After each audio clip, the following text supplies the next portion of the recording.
नमस्कार, आप देख रहे हैं आर हिंदुस्तान न्यूज़। आनंद सक्सेना के साथ कानपुर देहात से संवाददाता राजेश खन्ना की रिपोर्ट। सिकंदरा तहसील के नुमाइश मैदान से पटेल चौक तक आज एक भावनात्मक कैंडल मार्च निकाला गया, जिसमें सिकंदरा के स्थानीय निवासियों के साथ साथ आसपास के ग्रामीण क्षेत्रों से आए सैकड़ों लोगों ने हिस्सा लिया। ये मार्च नवयुवक दुर्गा जागरण समिति के तत्वाधान में आयोजित किया गया था, जिसका मुख्य उद्देश्य हाल ही में पहलगांव में हिंदुओं के खिलाफ हुई हिंसक घटनाओं को कड़ा विरोध करना और आतंकवाद के खिलाफ एकजुट होकर सख्त कार्रवाई की मांग करना था। शाम के समय शुरू हुआ ये कैंडल मार्च नुमाइश मैदान से रवाना हुआ, जहां सैकड़ों हाथों में जलती हुई मोमबत्तियां और आतंकवाद के खिलाफ नारे लगाए गए। लोग एकजुटता का संदेश दे रहे थे। मार्च में हर वर्ग के लोग शामिल थे, जिनमें युवा, बुजुर्ग और महिलाएं भी शामिल थीं। सिकंदरा और आसपास के गांवों से आए लोगों ने इस आयोजन को और भी प्रभावशाली बना दिया। मार्च के दौरान हिंदू एकता जिंदाबाद, आतंकवाद मुर्दाबाद और भारत माता की जय जैसे नारे गूंजते रहे, जो पूरे क्षेत्र में एकता और जागरूकता का संदेश लेकर आए। प्रमुख आयोजकों ने दिखाई सक्रिय भागीदारी। मार्च में नवयुवक दुर्गा जागरण समिति के प्रमुख सदस्यों ने महत्वपूर्ण भूमिका निभाई। रामस्वरूप कटियार, अजय कटियार, आशीष तिवारी, रोहित सेंगर, पंकज पाल, रवीश कटियार, पंकज कटियार, अनूप कटियार, मनीष शुक्ला, गोपी कटियार, वैभव शर्मा, बापू और आकाश गौतम जैसे कई कार्यकर्ताओं ने आयोजन को सफल बनाने में अहम योगदान दिया। इनके नेतृत्व में मार्च न केवल शांतिपूर्ण रहा, बल्कि इसने एक सामाजिक एकता और सांस्कृतिक जागरूकता का एक मजबूत संदेश भी दिया। पटेल चौक पर समापन। आतंकवाद के खिलाफ कठोर कार्रवाई की मांग की गई। पटेल चौक पर पहुंचकर कैंडल मार्च का समापन हुआ, जहां उपस्थित लोगों ने एक स्वर में पहलगांव में हुई हिंसा की निंदा किया और सरकार से आतंकवादियों के खिलाफ कठोर से कठोर कार्रवाई की मांग की है। आयोजकों ने कहा कि पहलगांव की घटना ने पूरे देश को झंझोर कर रख दिया है। आतंकवाद को जड़ से खत्म करने के लिए हमें एकजुट होना होगा। जो लोग आतंकवाद को बढ़ावा देते हैं, उन्हें किसी भी कीमत पर बख्शा नहीं जाना चाहिए। इस दौरान हिंदू एकता का आह्वान करते हुए वक्ताओं ने कहा कि समाज को आतंकवाद के खिलाफ एकजुट होकर लड़ना होगा। उन्होंने सरकार से मांग किया है कि ऐसी घटनाओं की पुनरावृत्ति को रोकने के लिए ठोस और त्वरित कदम उठाए जाएं। साथ ही आतंकवाद को पनपने देने वाली ताकतों को पूरी तरह से नष्ट करने की जरूरत पर जोर दिया है। स्थानीय लोगों में दिखा जोश और एकता। मार्च में शामिल लोगों का उत्साह और जोश देखते ही बनता था। जलती हुई मोमबत्तियों के साथ सैकड़ों लोग सड़कों पर उतरे, जिनमें युवाओं की संख्या सबसे अधिक थी। कई स्थानीय निवासियों ने इस आयोजन को एक ऐतिहासिक पल बताया और कहा कि यह मार्च न केवल विरोध का प्रतीक है, बल्कि यह हिंदू समाज की एकता और संकल्प को भी दर्शाता है। मार्च के दौरान स्थानीय प्रशासन ने भी सुरक्षा के पुख्ता इंतजाम किए थे। पुलिस और प्रशासनिक अधिकारियों की मौजूदगी में यह आयोजन पूरी तरह शांतिपूर्ण रहा। सिकंदरा के लोगों ने इस आयोजन को एक मिसाल के तौर पर देखा, जो भविष्य में सामाजिक जागरूकता और एकता के लिए प्रेरणा बनेगा। सामाजिक संदेश में भविष्य की अपील। नवयुवक दुर्गा जागरण समिति के सदस्यों ने इस मौके पर समाज से अपील किया है कि वे आतंकवाद और हिंसा के खिलाफ एकजुट रहें। उन्होंने कहा कि हमें अपने समाज को मजबूत करना होगा और उस ताकत का विरोध करना होगा जो हमारे देश और संस्कृति को नुकसान पहुंचाने की कोशिश करती है। ये कैंडल मार्च न केवल सिकंदरा बल्कि पूरे कानपुर देहात में एकता और जागरूकता का प्रतीक बन गया।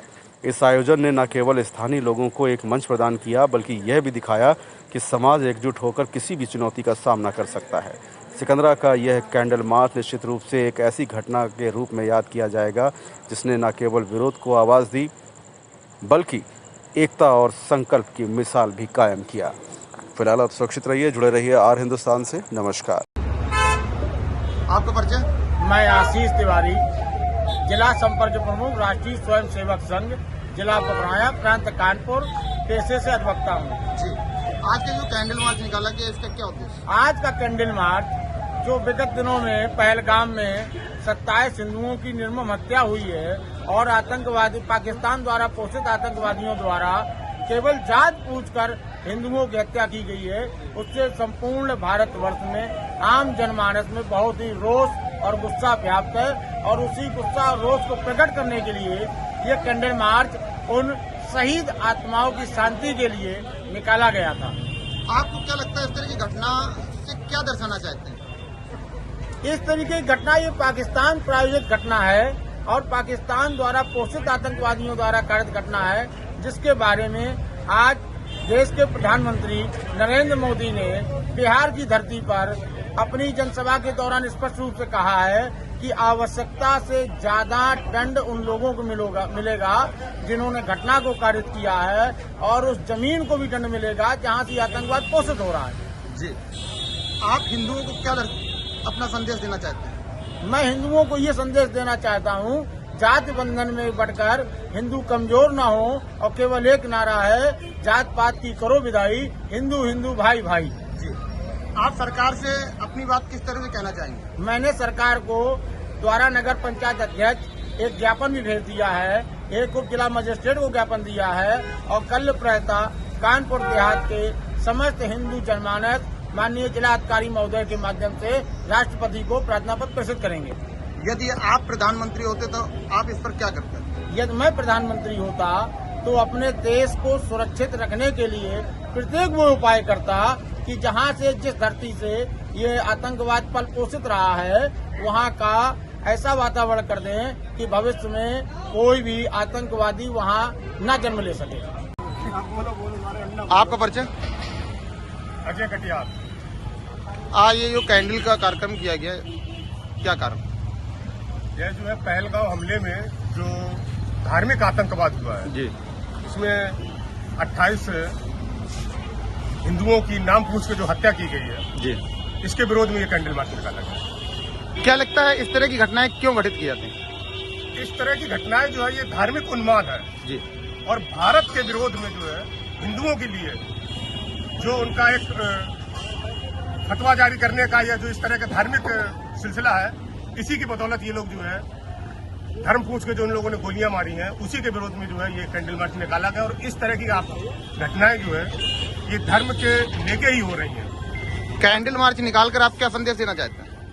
हम कैंडल मार्च निकाल के पूरे भारत के साथ जो है विदेशी ताकतों को भी ये संदेश देना चाहते हैं कि यहाँ का हिंदू और पूरा भारतीय एक साथ खड़ा है। आप सरकार को क्या संदेश देना चाहते हैं? सरकार को ये संदेश देना चाहते हैं, हम योगी और मोदी जी से ये अनुरोध करेंगे कि ये जो इस तरह की घटनाएं हैं, इनके खिलाफ सख्त से सख्त कार्रवाई की जाए और इस पर तत्काल कार्रवाई की जाए, ताकि जो है जिन लोगों के हौसले हैं वो पस्त हो और अगली बार इस तरह की कोई घटना न होने पाए।